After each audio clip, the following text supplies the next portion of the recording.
chickens can gather under the wings of your omnipotence and find security and safety and provision. Thank you for the praise reports given tonight. We're grateful that you do take care of us financially, physically, emotionally, and in every conceivable way. The Bible has the prescription to cure these things. And often we shop in the wrong store. Go somewhere else besides Scripture, and I pray that you would forgive that in us and bless our service in Jesus' name. Amen. All right, book of Jeremiah chapter 29. Let me tell you the backstory. In 597 BC, which is, let's say this is 2,000, what we're looking at 2,600 years ago, something like that. Nebuchadnezzar was the king of the greatest empire in the world at that day, at that time rather. And he was constantly looking for territory, for expansion. And he turned his eyes toward Israel, Judah in particular. Judah was the southern 2 tribes of Israel. The northern 10 tribes were called Israel when they split up. So you had Israel up north and Judah in the south. Here in this country, the northerners are the elitists and the Bostonians, and they're that, and we're the rednecks down here. In the Holy Land, up north, rednecks. And down to the south were the elitists. You had the temple there, and you had all your educators and the priests and everything. And so Nebuchadnezzar marshaled his troops and ordered them to surround the city of Jerusalem and take it. And in 597 BC, Nebuchadnezzar's troops stormed into the gates of Jerusalem and took 3,023 Jewish captives. Nebuchadnezzar moved against Jerusalem on 3 separate occasions. And finally, in 586 BC, he got tired of their shenanigans because the Jews have never played well with others. And so he got tired of the uproar, and so he just went in and crushed the place, burned, just tore it all to pieces. But he took these 3,023 hostages, prisoners of war, and he marched them about 900 miles to the northeast to Babylon, to his center of governance. And he housed them on the banks of the Kibar River. We talked about this when we went through the book of Ezekiel. The Kibar River was a man-made irrigation canal.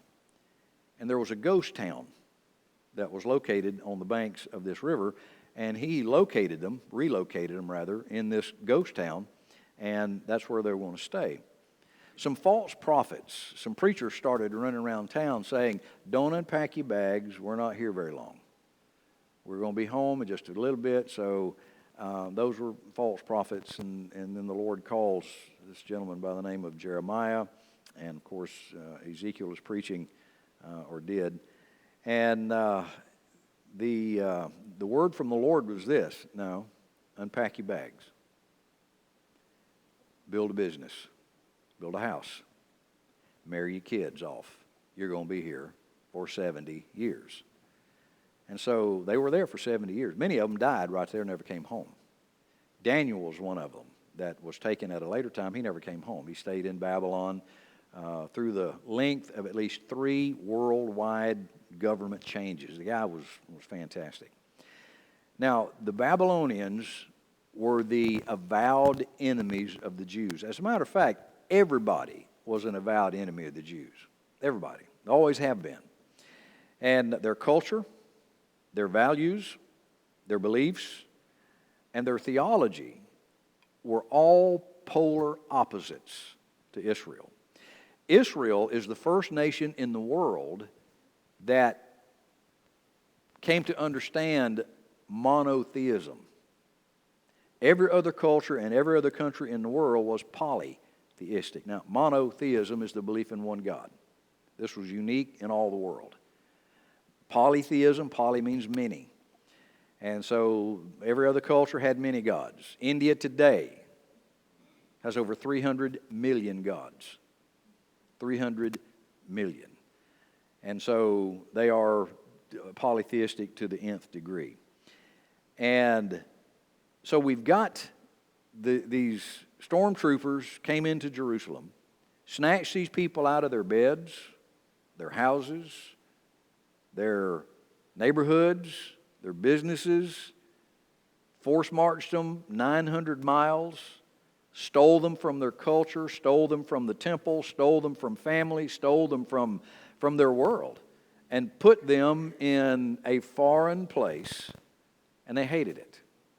They were angry, they were bitter, and in Jeremiah 29, there is a letter written from the Lord at the hand of Jeremiah, and it's kind of an amazing thing. And I want to get down to, let's start with, we'll read with verse number 1. Jeremiah 29:1. Now these are words of the letter that Jeremiah the prophet sent from Jerusalem unto the residue of the elders which were carried away to captives. And so Jeremiah is back in Jerusalem, and he writes this letter and sends it by courier up to Babylon. He sent it to the priests and to the prophets and to all the people whom Nebuchadnezzar had carried away captive from Jerusalem to Babylon. After that, Jeconiah the king and the queen and the eunuchs and the princes of Judah and Jerusalem and the carpenters and the smiths were departed from Jerusalem by the hand of Elasah the son of Shaphan, Gemariah the son of Hilkiah, whom Zedekiah king of Judah sent unto Babylon to Nebuchadnezzar of Babylon, saying, king of Babylon, saying, Thus saith the Lord of hosts, the God of Israel, unto all that are carried away captives, whom I have caused to be carried away from Jerusalem unto Babylon. Who caused it? God caused it, okay? Here's what the Lord is telling His own people.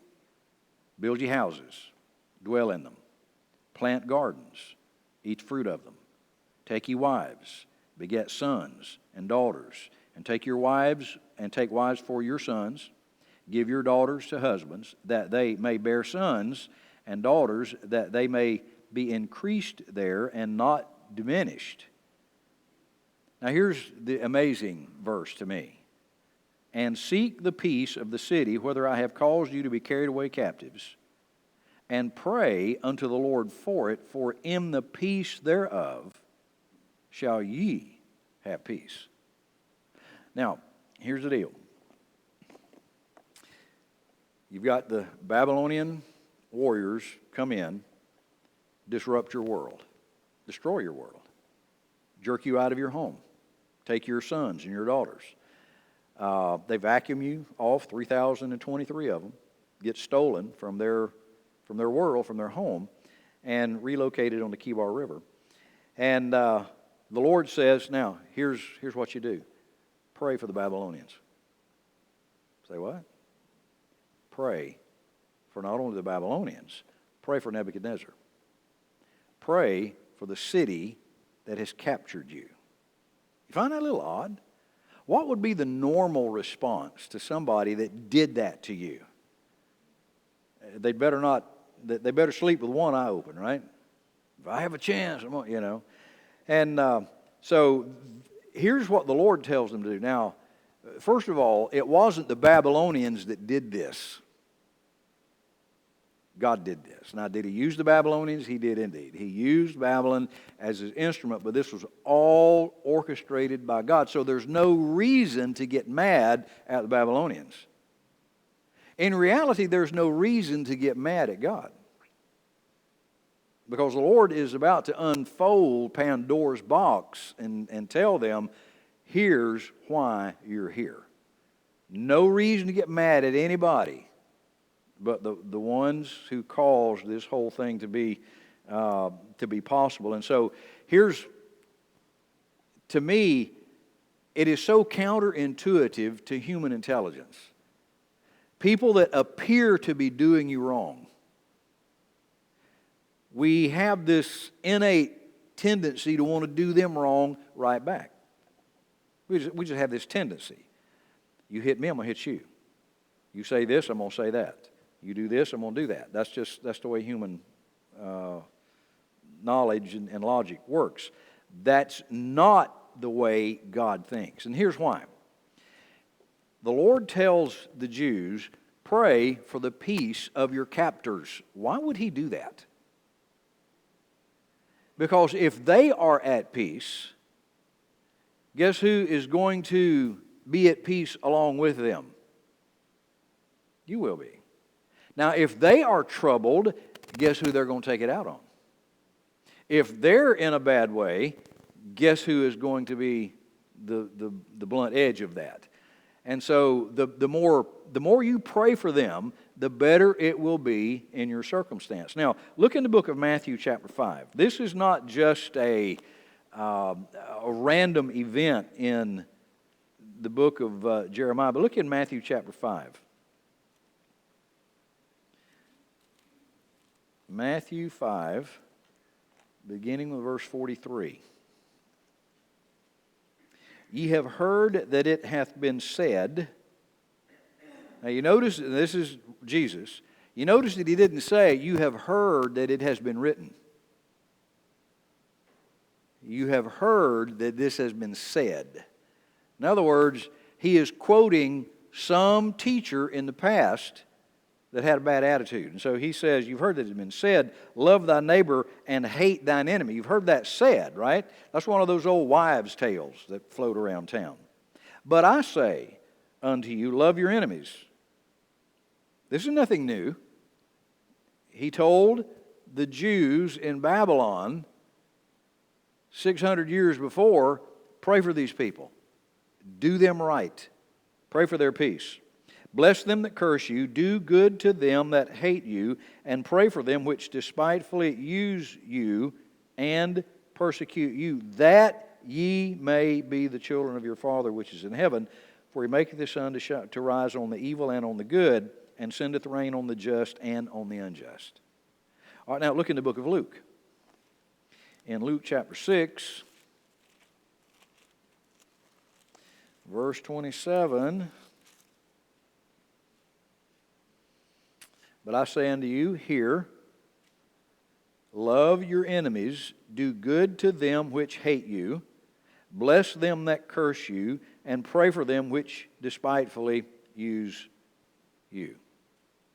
Again, this is not a new principle in Jeremiah 29 and verse number 7. And it's easy, is it not, to become one-dimensional in the Christian life? And what I mean by that is this. When we walk with God, we expect God to bless us, right? We expect God to take care of us financially. I mean, after all, we're His children, and aren't parents responsible for their children? And so God's sort of obligated to take care of us, what we think. He's just to be good to us, and He is to provide all of the provisions, and then He's to blister the backside of people we don't like. People that do us wrong, people we don't appreciate, people we don't agree with. We're almost like Jonah sitting on the hill waiting, you know. Man, I cannot wait for a 6-inch lightning bolt to just burn their house down, you know. And so we're kind of one-dimensional in this thing. But Jeremiah 29:7, how do you explain that? This is a revelation of the heart of God. Not everybody in this world likes you. Not everybody in this world likes me. Did that surprise you the first time that dawned on you? What? You don't like me? What? I mean, look at how much crime is committed. Look how many playground fights are started. Look at how much conflict is in the world because you don't like me? Why don't people like us? Okay, that could be. I would like to think that the world doesn't like me because I'm a Christian. I would like to say and like to think in my own mind that I have not given them cause. And I fear that oftentimes we as Christians, every time that we are opposed, that we run into this excuse of, well, I'm being persecuted because I'm a Christian. Maybe I'm stubborn. Maybe I'm hard-headed. Maybe I want my own way. Maybe I'm selfish. Maybe I'm arrogant. You realize, do what? Yeah, just maybe. Maybe that everybody that doesn't like me is not wrong. And boy, when what? You mean they might have a reason for not liking me? Well, it could be.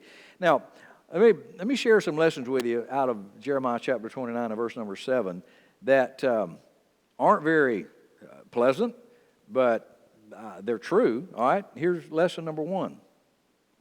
The crop we harvest is from the seeds we sow.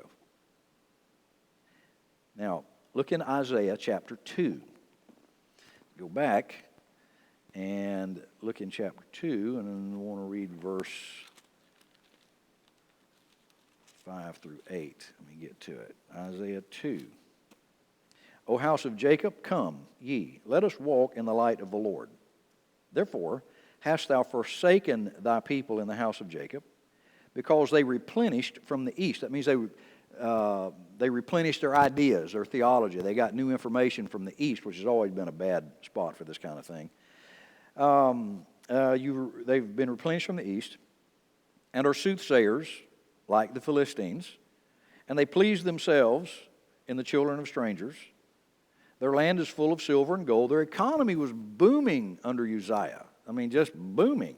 So they had gold and silver. Neither is there any end of their treasures. Their land is also full of horses.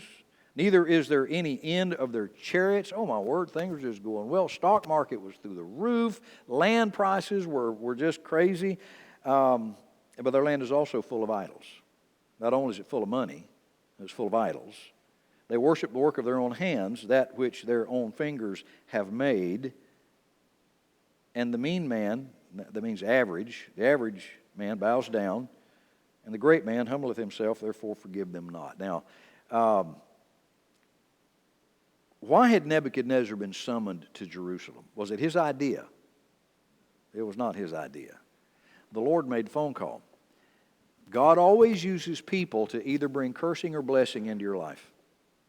When you meet a new person, more than likely they have been introduced to you for the purpose of either bringing a cursing or a blessing. Well, now here's a kind of an oddity here. Your enemies can bring a blessing into your life, and you not even know it. In this instance, Israel had for many, many hundreds of years turned their back on the one God, who's Jehovah, and they had embraced all of these cultural deities. They'd become pagans.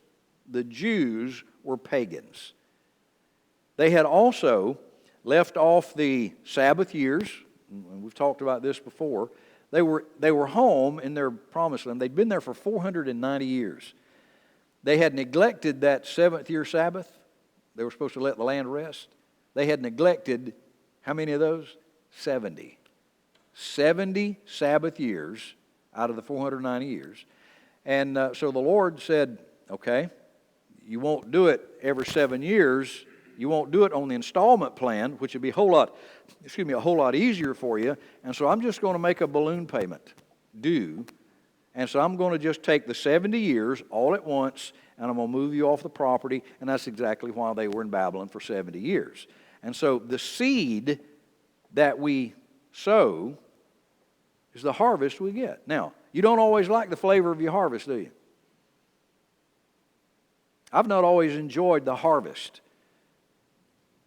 And I can't point and say, well, you know, it's politics. That's where this harvest came from. No, it's not where it came from. Yeah, I tell you, it's my wife. It's my kids. It's those grandkids. It's my neighbor. It's the church. It's this. It's that. You know who sows the seed in my life? I do. Now, don't plant seed and then pray for a crop failure. So you're going to have to deal with the consequences of your actions. You say, well, I don't want to do that. Doesn't matter what you want to do. Instead, at this point, once you push that rock off the cliff, you lose control of it. So what's the best thing to do? Now, in hindsight, don't push that stone off. Exactly. Don't do that. And so, they turn to idols. They begin to pray to these idols to bless their crops. They begin to pray to these idols to bless their businesses, to bless their lives. Now, what do you think would happen? Faithfulness is it's a critical issue everywhere. It's just an issue. And so here was God, and he saw his people, his bride, being unfaithful with all these other gods, and it spurred him to jealousy. Now, jealousy on the human side is the fear of replacement. Nobody wants to be replaced. God, all of his jealousy is housed in righteousness. God can be angry, but his anger is housed in righteousness. Now, mine is not always housed in righteousness. Sometimes I just get ticked off. You ever just get ticked off? You're just mad because your way was violated. This is not what you wanted, and you didn't get what you thought you deserved, and so we get angry about stuff. But God is not that way. And so, they incorporated these pagan gods, and they began to worship like the idols demanded that they be worshiped in their culture. And so the Lord just simply let the seed of what they planted grow to the ultimate degree. And we don't like that. We plant sand spurs. I don't want to step in sand spurs. Okay. Don't plant sand spurs. So you can't short circuit what God demands to be done. And Israel now, they're, we don't want to go to Babylon. I told you to rest the land every 7 years. Oh, we don't want to go to Babylon. I'm comfortable here in Jerusalem. I got my house and my business. And then you should not have absorbed the other gods of these cultures into your worship. And so I told you, I warned you. God always warns and warns and warns. That's what Scripture basically is all about. And somebody turn to the book of Hosea. Go to chapter 4. And I'll read it. Hosea 4. Listen at verses 16 and 17. For Israel slideth back as a backsliding heifer. I love that. Now the Lord will feed them as a lamb in a large place. Ephraim is joined to idols. Let him alone. He's joined to idols. He's been married to his idols. Now, is there a crop to be harvested from idolatry? Oh, yes. Is there a crop to be harvested from thievery or lying or deceit? There's a crop for that. All right, now here's the second thing. The length of your rebellion determines the depth of your judgment. Look in the book of Numbers, chapter 14. I'll show you a perfect example of that. I thought I was coming back to the Sunshine State. What is going on? Day in the morning. All right. It is, yeah. All right. Now, y'all know the story here. Israel they've been released from Egypt, and the Lord told him, said, now, follow me. I will take you directly to the door of your new home. Listen to me and obey me, and I will lead you directly there in 11 days. It was an 11-day trip, ladies and gentlemen, from Goshen to the entrance of the eastern, or rather the western entrance of the Promised Land. 11 days. They managed to get a bargain deal, and they turned it into 40 years. And here's what they did. They got to the bottom of the border of the Promised Land, and they said, whoa, hold on. I'll tell you what we need to do. Let's elect us a committee. Let's get one guy out of each tribe and send this committee over, and let's check this out, all right? Check it out. And so they sent these 12 guys over, and they took notes. They were there for a month and 10 days. And they come back. 10 of them said, oh my word, man, that land will just eat you up. People there, their legs go all the way to the ground. They're tall, they're big, oh man, no, we can't. Yes, it's true, there's a lot of fruit, and here's some of the grapes. And they had this pole strung between a couple of guys' shoulders, big old grapes on them, and all of that was true. But the obstacles, man, the enemies, no, we were like grasshoppers in their sight. And to our knowledge of Scripture, the enemy, or not the enemy at that point, the inhabitants of that land never saw the Jews. But yet somehow the Jew knew how the inhabitants of the land saw them. We were like grasshoppers in our own sight. Look at verse 33 of chapter 13. And there we saw the giants, the sons of Anak, which were come of the giants, and we were in our own sight as grasshoppers, and so we were in their sight. They never saw them. How do they know what they thought about them? Be careful what you think about yourself, because it's probably going to be true. You know, you think you can't. You know, I'm insignificant. Nobody this, nobody that. It could turn out to be the truth. Now, they send their committee of 12. They search the land out. They come back. It was a 10-2 vote. You remember? Joshua and Caleb, the only two guys over 20 that made it into the promised land, by the way. The others died. And the Lord turned them around and sent them on a 40-year death march. And shortly after this event, when they said, no, we won't go, they changed their mind and said, oh, we're so sorry. We're so sorry. Now we'll go. And the Lord said, no, I won't. You can go, but I will not go with you. They had made a decision. Now, look in chapter 14, verse number 31. But your little ones, which you said should be a prey, them will I bring in. So they were wrong on that account. No, your kids aren't going to die in the wilderness. I'm going to bring them in. And they will know the land which ye have despised. But as for you, your carcasses, they shall fall in this wilderness. And it took 40 years for this generation to die. This was a 40-year death march, ladies and gentlemen. 40 years, people dying every day. All this was just a funeral. I never have really thought about much, but how much area? Like acres? Thousands of square miles. Thousands of square. The Negev is a huge, huge area. Your children shall wander in the wilderness 40 years and bear your whoredoms. Okay? Until your carcasses be wasted in the wilderness.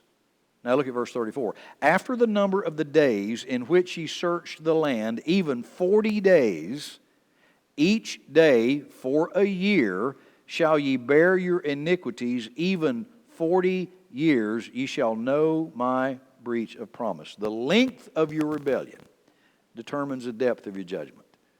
In other words, how far you go determines how deep you get. Now we all step off into sin. Everybody does that. Everybody in here. It could be mental. It could be an actual physical act. Scripture encourages this. Matter of fact, commands this. Once you feel the knowledge of being out of the will of the Lord, don't keep going. Stop. Because the more you go, the deeper you're going to get. So for 40 days turns into 40 years. That is a really bad deal, to have that kind of a trade. And so God ushers judgment into people's lives by the hands of other people in some instances. He does it through diminishment in other instances. And an idol is anything that has our attention at the expense of our devotion to the Lord. Now, I've told you this for years. I don't think God punishes you for your sin. Look in the book of Jeremiah, chapter 2. Jeremiah chapter 2. Now, I realize this is not stuff we enjoy hearing, but it's truth. All right, look at Jeremiah chapter 2 and verse number 19. Thine own wickedness shall correct thee, and thy backslidings shall reprove thee. So does he judge you for your sin, or does he judge you with your sin? He judges you with your sin. This law of the harvest. Yeah, when you don't expect it. Exactly right. And so this sin is so poisonous. It carries its own judgment with it. God doesn't have to do anything. Sin will do it for you. It's like these kids eating Tide Pods, you know. Well, it kind of tastes rubbery and it's kind of cool. Okay. Go right ahead and eat your Tide Pod. It carries its own judgment with it. You know what I'm saying? And so any sin, and don't point at anybody else and say, well, his sin certainly, well, any sin does. Sin is like acid. It eats away whatever it touches. The mind, the body, whatever it touches, it destroys. That's just what sin does. But the thing is, God has warned us about that. Now, once I step out of God's will, say, is there a door back in? Yes. That's what grace is all about. If there was no door back in, folks, none of us would be saved. And once we are saved, and if you ever commit sin, which we do, there would be no way to get back into fellowship with the Father again. Yes, He has made this door of grace available. And this thing of confessing our sin, here's what I think we do as Christians. See if this sounds familiar. Normally at the end of a prayer, somebody will say, Lord, I pray that you forgive us where we failed you. Forgive us of our sins of commission and omission. In Jesus' name, amen. You ever heard that? Forgive us wherever, I don't know where it is. That's cheap. That's no confession at all. It's like somebody saying to you, if I have offended you, would you forgive me? Yeah, that's like kissing your sister. That's not going to do anybody any good. You know, if you know, and in this matter of my relationship with the Lord, if there's a breached area in my life, that needs to be pinpointed. Lord, I have stolen this. I have lied about this. I have been on this website. I have whatever it is. You specify that. Confession is a grindingly difficult thing. It's not cheap. Yes, sir. You're speaking about sins like acid and it destroys things. That exact action right there is the only way that God can rebuild what's been destroyed. The only way. Yep, it's the only way. Exactly right. So, I can't commit sin and then just kind of walk away from it and say, well, if I've done anything, there's no confession, therefore there is no forgiveness. Therefore, that sin is still lodged in my heart and the acid continues to work. And so here, why were they in Babylon? They had committed sacrilege, they had been paganized, and the length of their rebellion determined the depth of their judgment. Now, here's another thing. Turn to Psalm 137. Here's worship while you're in captivity. Okay? Look at Psalm 137. I have always thought the Jews did wrong here. Psalm 137.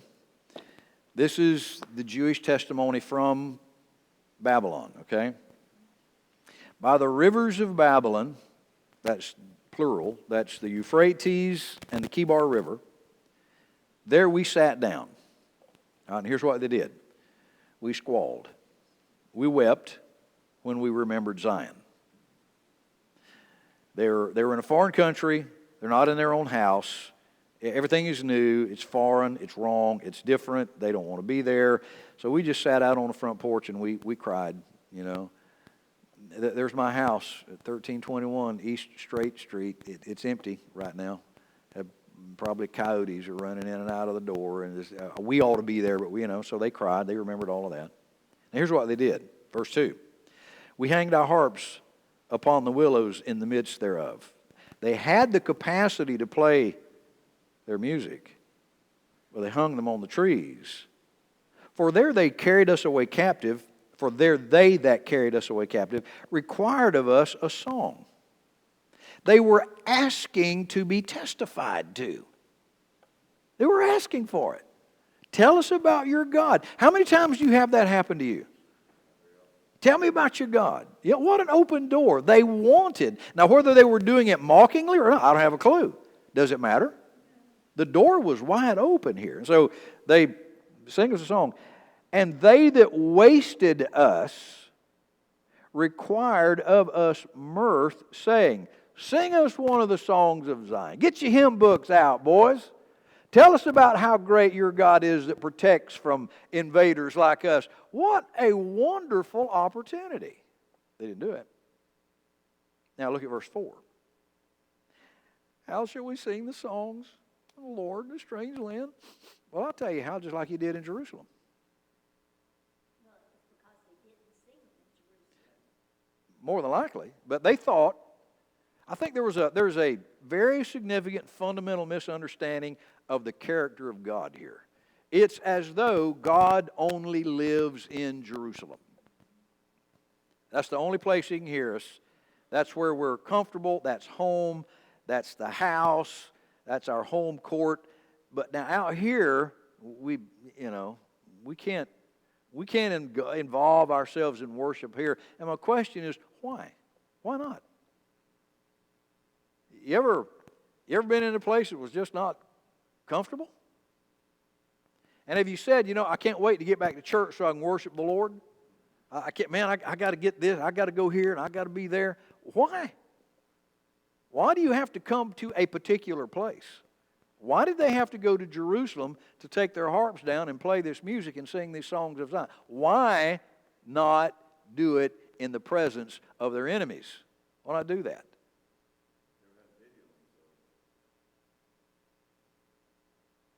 I think it was a big part of it. So here's my thing. While you're in captivity, whatever that might be, emotional captivity, you may be in captivity at the Lord's doing. You understand that our behaviors create some uncomfortable circumstances. There's no question about that. Worship while you're there. I can't wait to get out from under this and then I'll worship the Lord. No. While you're there, while his hand is on your head holding you underwater, bubble praises to the Lord. You don't have to be in a particular place to worship the Lord. And, we've talked about this for many years here. You don't come to church to worship. You come to church to continue worshiping. See, our life is a lifestyle of worship. And we just pour it collectively into this pot called the church when we get together. But we don't. This is not where we start and end our worship, is here. And then we hang our harps on the willows for the rest of the week when we go to work or whatever. We don't do that. And so worship while you're in your place of captivity. They were not what God called them to be. You remember why God even messed with Abraham in the first place? Called him out of Ur, which is modern-day Turkey. Why did the Lord go to all that trouble of running him all the way down the Fertile Crescent, taking him out of his home? He was a Gentile to begin with, and then the Lord made him a Jew, did the circumcision thing, gave him the covenant, and so he became the world's first Jew. And from him, this family has grown and exploded. Why did God do that? Did He just want the Jew to know Him? He called the Jews to be the voice to every nation. But what happened? Every nation became a voice to them. They absorbed every flavor. They were like a box of baking soda in your refrigerator. They tasted like everything. They smelled like everything and everybody. And the Lord was disgusted with them. They were supposed to influence and impact every culture that they touched. They didn't do that. Exactly. And the Lord doesn't use the Jew today as the evangelistic outreach. He uses the New Testament church. Are there just... one of the things that I'm not a Calvinist. A lot of Baptists are, by the way. You'd be shocked at the number and what Calvinism is. You got your 5-point Calvinists and your 3-pointers, and there are several of the points of Calvinism that I agree with, but I cannot agree with the fact that you are born to be saved or you are born not to be saved. I don't believe that. You say, well, then why did God save us in particular, just so that we alone could be saved? No. He's done that to the church for the purpose of being what? Voice to the nations. He wants everybody to come to a saving knowledge. Everybody, every human being on the planet. Yeah. And so we have this obligation, but we allow sin to poison. And we're going to get into a study in the next little bit on spiritual warfare. And I've kind of adjusted my position on this thing through the years. I think there's a lot of demon activity in churches under the guise of spiritual activity, and we're going to look at that at a little bit later date. But you don't need freedom to be faithful, and the Jew thought he had to be in Jerusalem to be faithful. You don't need freedom to be faithful. Isn't it great, though, to be free as Americans? I love our freedoms. What if we didn't have them? What would you do? What would we do if we didn't have the freedoms guaranteed by the Constitution? What would you do? What would be our response to that? Well, need to do what?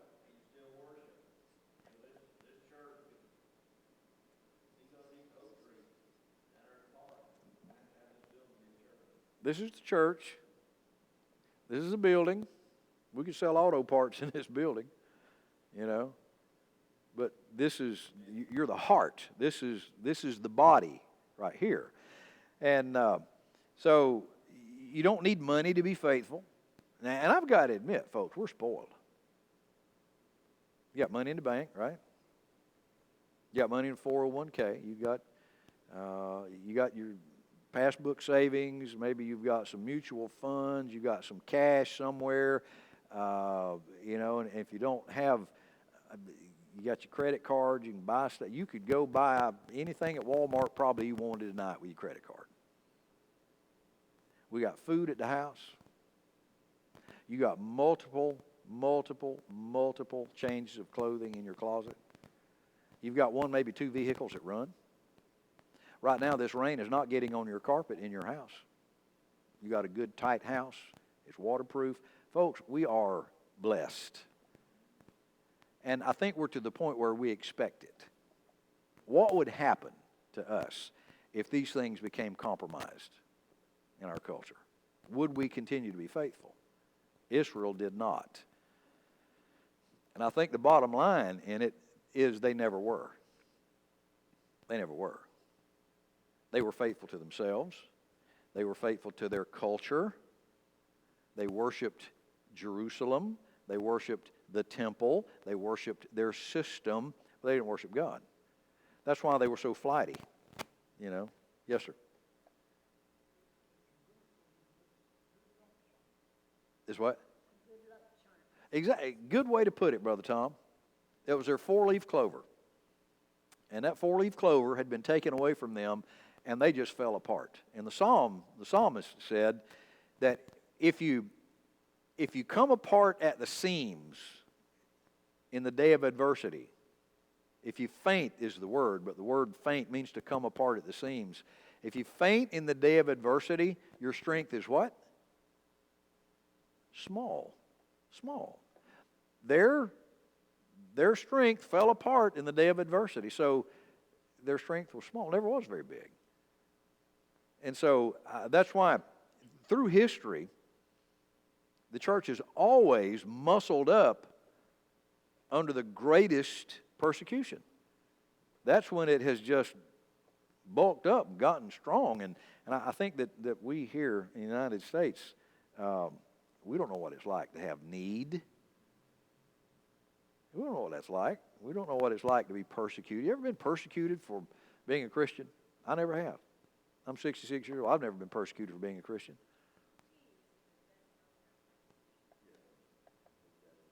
Yeah, I had a door shut in my face one time, and it wasn't even violently. It's right here in town, as a matter of fact. I'm not interested in shutting the door. And I was kind of like, oh. What?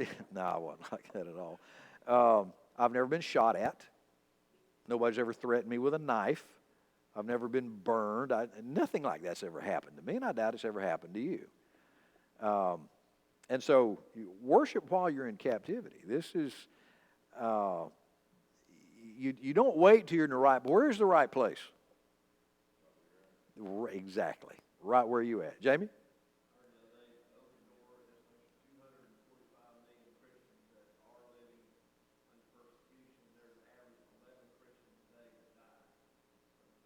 Wow, 11 a day. Exactly, those families. Now, you can't be faithful yesterday unless you were faithful yesterday. So you can't be faithful tomorrow unless you're faithful tomorrow. And so here are these guys. I love this Jeremiah 27. The Lord says, get up, quit your whining, quit your crying, and pray for the peace of these people. But Lord, these are the ones that pull me out of bed. Yeah, I know. Pray for them. You want it to get worse? You want it to get worse? Then retaliate. Fight against them. If you want things to really blow up, he said, but pray for their peace, because as they are brought to a place of peace, that's going to impact you. And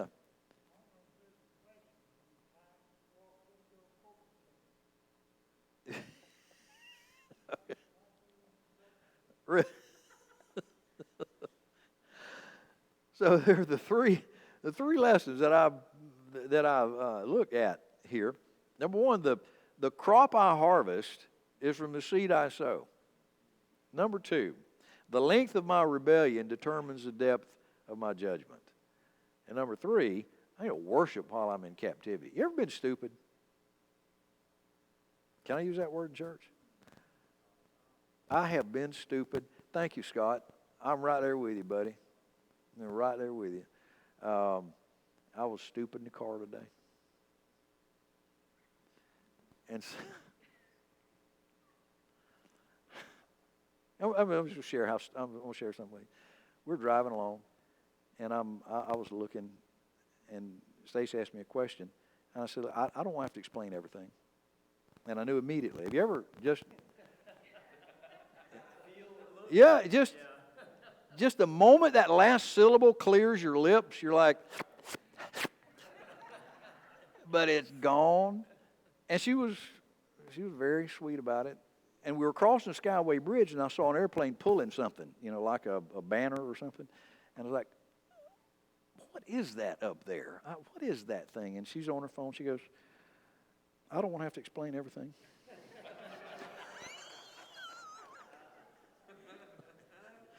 And I was like, okay. So, yeah, we can be dumb. We can also forgive. That's the door, folks.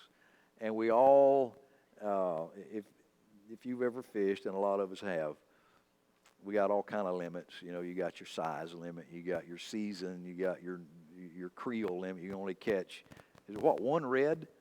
Yeah, one red. Is that what really? $50 worth of gas in your boat, $50 worth of gas in your truck, and you take $10 to land your boat, and you get one fish. That's an expensive fish anyway. Have you ever caught a fish and it was over the limit, it was out of season? What do you want to do?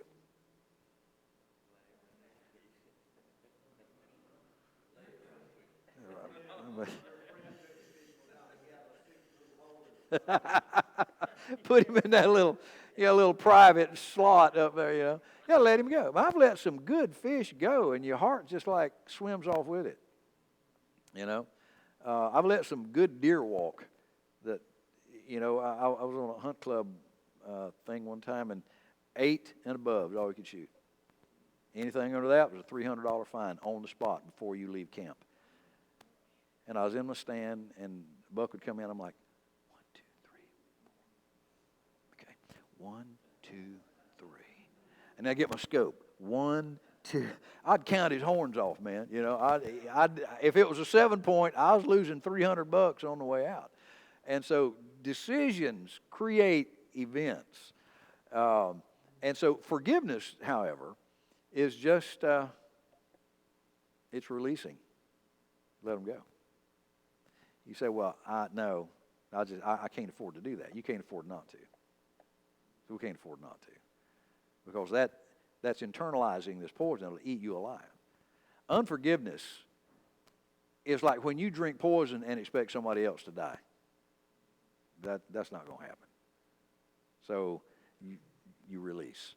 And what happens at that point, I really cannot even describe it adequately for you. The sense of relief and cleansing and happiness is just, but now a lot of people, and probably some of y'all, don't look at me like a calf at a new gate. I know some of y'all have done this. I bet you've done it.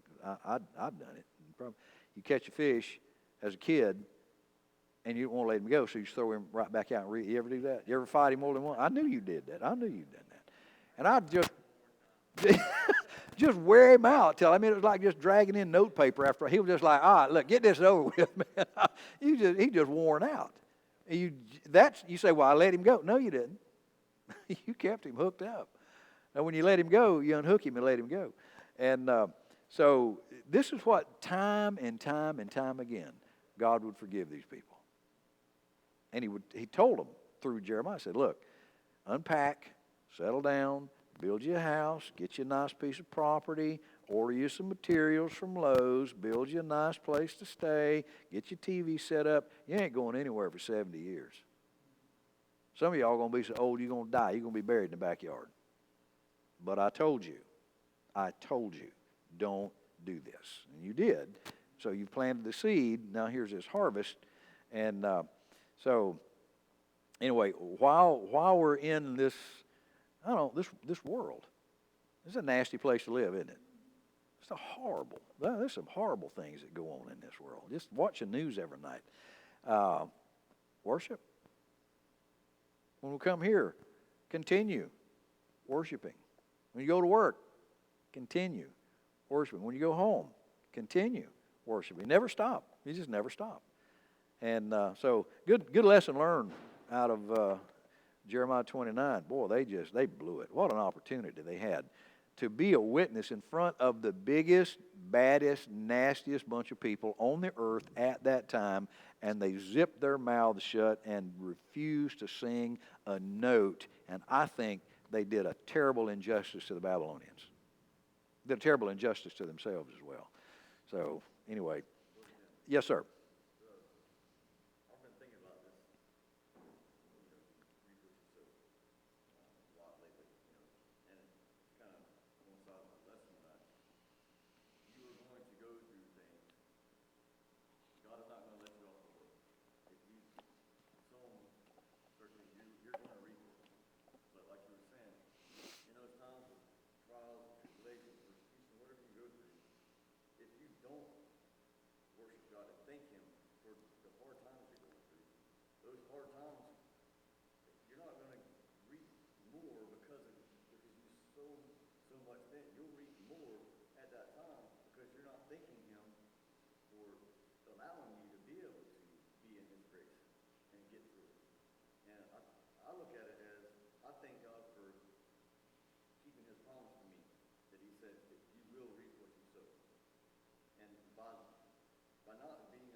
It will.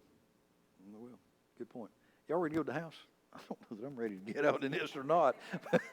Good grief. Paul is going to sing a medley of his greatest hits for a few minutes, and then we're going to be dismissed. Y'all please be careful going home. My goodness. See you Sunday morning, 10 o'clock for class here, and then 11 o'clock for service. Y'all, we were supposed to, and I think we can still do this,